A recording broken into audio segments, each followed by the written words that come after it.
নাহিদ ইসলামের নেতৃত্বে বাংলাদেশের মানুষ দ্বিতীয় স্বাধীনতার স্বাদ পেয়েছিল।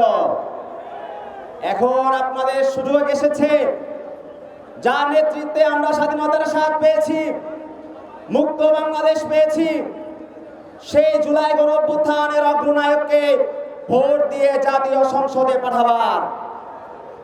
এখন অনেকেই অনেক কিছু বলবে, অনেকেই অনেক প্রতিশ্রুতির ফুলঝুরি ছোটাবে।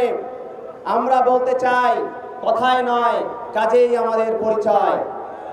কথায় নয় কাজেই নাহিদ ইসলামের পরিচয়। নাহিদ ইসলাম এক দফার ঘোষণার মৃত্যু পরোয়ানা মাথায় নিয়ে বাংলাদেশের মানুষকে স্বাধীনতা এনে দিয়েছে। সেই নাহিদ ইসলামকে আমরা মনে করি ঢাকা 11 আসনের ছাত্র জনতা নাগরিকবৃন্দ আপনারা তাকে যোগ্য মূল্যায়ন করবেন। অনেকে অনেক কথা শোনাবে, আমরা বলছি নাহিদ ইসলাম বাংলাদেশের তরুণদের আইকনে পরিণত হয়েছে।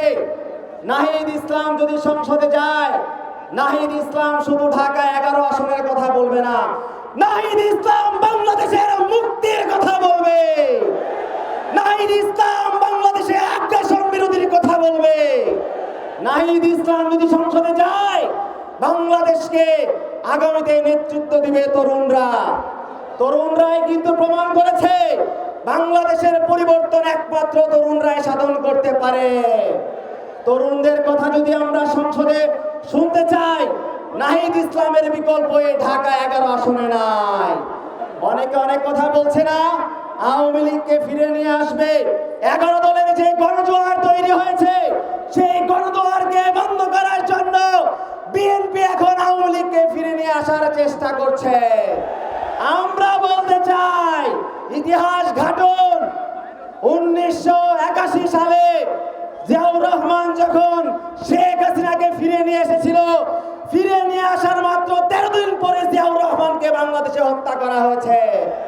আপনারা যদি শুধুমাত্র 11 দলকে আটকানোর জন্য আবার আওয়ামী লীগকে ফিরে নিয়ে আসার কথা চেষ্টা করেন, আমরা বলতে চাই আপনাদের পরিণতি কিন্তু ভয়ঙ্কর হবে।